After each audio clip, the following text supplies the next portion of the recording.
What are some of the things that you recommend they do today to really figure that out? Yeah, it depends on who they are and where they are on their journey themselves. So if like a startup, for example, the whole point of a startup is actually find your audience. Yeah. So you don't know. You just got to go and then figuring out, okay, who has the best use case, who's using the product, who's retaining. So at an early stage, it's a lot harder because it's very dynamic.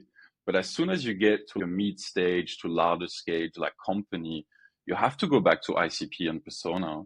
And usually like the product marketing function is so important for that because they're the bridge between the true understanding of the product value and then your audience and how do you want to talk about it.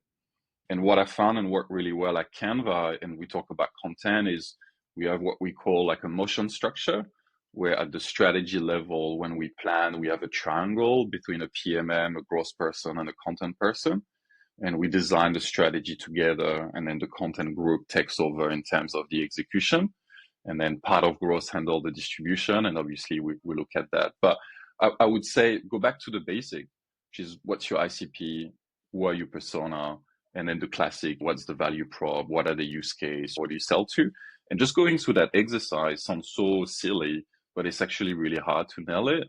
Yeah. And then there will be many cases where, what's so difficult about that exercise is like you need the quantitative analysis, which is look at all of your current customer and then figuring out the one that have the highest LTV, the best ratio of CAC to LTV, or better revenue or retention, whatever you want, as well as qualitative, which is talk to your sales team, talk to Yeah. people on the floor, what are they listening to?